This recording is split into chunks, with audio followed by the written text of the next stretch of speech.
Salut à toute la team Rue des joueurs, c'est Léo et aujourd'hui on se retrouve pour ma vidéo pronostic tennis sur la finale ATP du Roland-Garros 2022, donc la magnifique affiche qui opposera l'Espagnol Rafael Nadal au Norvégien Casper Ruud. Donc si vous souhaitez miser sur cette finale de Roland-Garros, vous pouvez le faire chez l'opérateur TheBet qui vous propose de l'offre suivante. Donc votre premier dépôt qui est doublé en free bet à hauteur de 100 euros maximum. Donc pour profiter de l'offre, il vous suffit de vous inscrire chez TheBet via le lien qui est dans la description de la vidéo. Vous rentrez le code promo X2RDJ et donc ensuite vous faites votre premier dépôt et vous recevrez le même montant en free bet directement sur votre compte pour jouer. Donc n'hésitez pas à profiter de cette offre pour miser sur cette finale de Roland Garros. Donc si on fait un petit point sur la finale WTA qui vient de se terminer à l'heure où j'enregistre cette vidéo. Donc on a eu un match entre Swiatek et Gauff vraiment à sens unique, un peu à l'image de ce que j'imaginais dans ma vidéo. Donc on fait vraiment une bonne performance. Je valide 4 pronostics sur les 5. Il y a eu le gros fun qui n'est pas passé, le score exact du premier set. Mais donc on valide la cote de la victoire de Swiatek côté 1,14, la victoire de Swiatek 2-0 côté 1,45. Le Swiatek gagne et moins de 19,5 jeux côté à 1,80. Donc c'est celui que je vous proposais en ticket à la fin de la vidéo. Donc on le valide aussi. Et on valide même le moins de 18,5 jeux côté à 2,03 vu qu'il y a eu seulement 16 jeux dans le match après une victoire de Swiatek 6-1, 6-3. Donc la victoire vraiment expéditive de la polonaise face à l'américaine. Donc on a vraiment eu Coco Gauff qui n'avait pas l'habitude d'arriver à ce stade de match. Ça s'est vu. Elle a vraiment fait une entame de match vraiment très très très fébrile en se faisant double break dans le premier set dès le début. Et donc après, Swiatek qui a vraiment pris l'avantage, que ce soit mentalement, que ce soit sur le mat, dans le jeu. Et donc au final, on a eu un match à sens unique tout le long. On a cru au début du deuxième set que peut-être Coco Gauff pouvait se réveiller et faire un petit peu galérer la polonaise, mais au final, ça n'a pas du tout été le cas. Donc le match a été vraiment très expéditif. Donc là, pour la finale ATP du coup de ce dimanche, on a Rafael Nadal contre Casper Ruud. Donc je vais vous montrer mes pronostics à l'image de la finale WTA. Je vous en ai sorti 5, donc en allant des cotes plus basses jusqu'aux cotes un petit peu plus fun. Donc on a un petit peu le même scénario. On a Rafael Nadal qui est vraiment favori pour les books et favori tout court face aux Norvégiens, ce qui est logique. Donc j'ai un petit peu creusé pour chercher un petit peu des bonnes cotes par-ci par-là, mais j'ai un scénario je vais vous expliquer donc via mon analyse que j'imagine un peu dans ce match-là, et donc j'ai choisi des pronostics qui iront en adéquation avec mon scénario. Donc voici mes pronostics sur ce match-là, et donc pour faire un petit tour de ce match, donc on a Rafael Nadal donc qui a eu deux matchs vraiment assez tendus de plus de 4 heures, donc contre Félix Auger-Aliassime et ensuite contre Novak Djokovic. À chaque fois, il s'en est sorti en jouant vraiment son meilleur tennis. Donc, je pense que là, on a assez parlé de Nadal dans ce tournoi. Il est vraiment monstrueux. Après le tournoi de Madrid, on ne sait même pas s'il allait être présent. Et au final, il est bien plus que présent. Il est déterminé à remporter ce Roland Garros une nouvelle fois. Il a eu un match en demi-finale contre Sacha Zverev qui vraiment était un match dramatique car le match annonçait vraiment historique. Et au final, Zverev qui se blesse juste avant le tie-break du deuxième set. Donc on avait un premier set qui était incroyable, qui a été remporté 7-6 par Rafael Nadal en 1h33. Le deuxième set, il y avait 6 partout en 1h34. Et au final, grosse blessure de Zverev juste avant d'entamer le tie-break. Et au final, il a été forcé d'abandonner. Donc vraiment une fin très très tragique pour l'Allemand. Et donc Nadal qui était vraiment très ému de la blessure et de gagner le match dans ces conditions. On sait que Nadal c'est un compétiteur et un grand sportif. Donc franchement, gagner sur abandon et sur blessure de son adversaire, c'est pas du tout comme ça qu'il souhaite gagner ses matchs.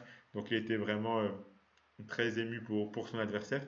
En face, on a le Norvégien qui enchaîne vraiment les matchs avec beaucoup de confiance et de régularité. Il en a de plus en plus tout au long du tournoi. Par contre, il a quand même perdu au minimum un set lors des 4 derniers matchs.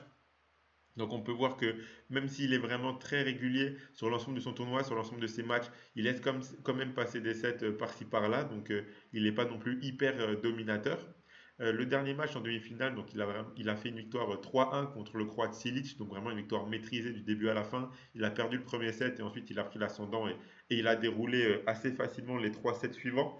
Donc on a vraiment un Norvégien qui a retrouvé grâce à sa victoire du tournoi de préparation juste avant Roland Garros, qui a retrouvé énormément de confiance. Vraiment, c'est ce qui lui manquait sur terre battue. On sait que c'est sa surface préférée. Il est vraiment très accrocheur, très bagarreur. Donc, il a quand même un jeu, je trouve, qui ressemble à celui de Rafael Nadal. Ils ont un petit peu un jeu similaire, mais on sait que Nadal, il fait un petit peu tout ce que fait Ruud, mais en mieux. Donc ça sera vraiment très compliqué pour le Norvégien. C'est la première confrontation entre le numéro 5 mondial et le numéro 8 mondial. Ces deux joueurs-là, malgré le fait qu'ils soient tous les deux bien classés dans le circuit ATP, ils se sont jamais affrontés, donc ça sera une grande première. Donc en finale de Roland Garros, ça sera intéressant à voir cette confrontation-là pour la première fois de l'histoire. Donc le seul point négatif vraiment de Casper Ruud, c'est son revers. On sait qu'il a vraiment pas un très très bon revers. Il préfère largement jouer de son coup droit qui lui est beaucoup plus dévastateur. Après, on sait que Rafael Nadal, c'est un joueur où il arrive et il sait énormément appuyer sur les points faibles de ses adversaires. Donc j'imagine un scénario où il va vraiment essayer de forcer Ruud à jouer de son revers et il pourrait faire pas mal de fautes directes en jouant avec ce coup-là. Donc j'imagine quand même un match très très compliqué pour le Norvégien. Il affronte Nadal en finale de Roland Garros sur le Philippe Chatrier. Donc bon, c'est un petit peu comme un boss ultime d'un jeu vidéo, si j'ai envie de dire. Mais donc c'est vraiment Nadal en finale de Roland Garros sur Chatrier. Faut vraiment être très très très très fort et jouer le meilleur tennis possible pour espérer s'imposer. Donc là, je pense que Ruud, bah, ça sera un petit peu fébrile aussi. Cette finale de Roland Garros pour lui, c'est un peu nouveau. Alors que Nadal, il a beaucoup plus l'habitude de ces gros matchs-là. Donc, je pense que ça sera un petit peu à l'image un petit peu du match qu'on avait entre Swiatek et Gauff. Ça sera un petit peu le même scénario, je pense. Un Norvégien un peu plus fébrile, alors qu'un Nadal, il sera beaucoup plus dominateur, beaucoup plus sûr de ses forces, de ses qualités et beaucoup plus confiant. Mais j'imagine potentiellement un match quand même légèrement accroché. Vous voyez quand même mes pronostics. J'imagine. Après, on sait que en ATP, ben, c'est en 3 sets gagnants, pas en 2 sets gagnants. Donc, même si Nadal peut être dominateur sur la globalité du match, on a vu qu'il commençait quand même un petit peu à faiblir, un petit peu à fatiguer. Donc, si Ruud il joue vraiment son meilleur tennis, il peut potentiellement l'accrocher dans quelques jeux, même dans un set. Donc, j'imagine un match globalement dominé par l'Espagnol, mais avec quelques coups de génie, quelques éclats de génie et quelques un petit peu coups de fatigue, coups de mou de Nadal, ce qui permettrait de plus ou moins équilibrer pour pas que ce soit une énorme domination, qu'il y ait un petit peu d'adversité quand même du côté norvégien.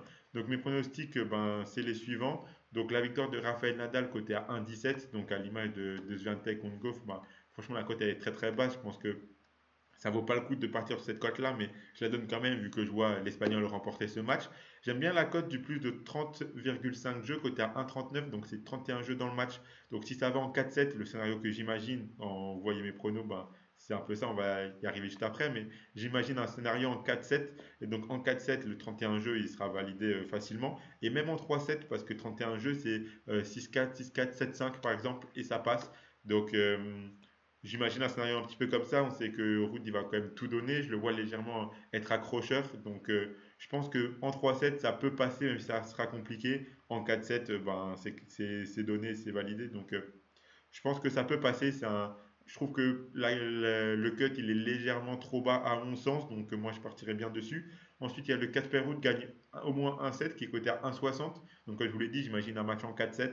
Je vois bien quand même avec des éclats de génie, avec un petit peu un coup de mou au cours du match de Nadal. Je vois bien quand même le Norvégien réussir à équilibrer légèrement la balance au bout d'un moment. Je ne vois pas non plus prendre la foudre tout au long du match. Il a quand même énormément de talent et enfin, un niveau de jeu vraiment qui est très très bon sur terre battue. Il est énormément en confiance. Donc je le vois quand même essayer de sortir par la grande porte en ayant fait un grand match.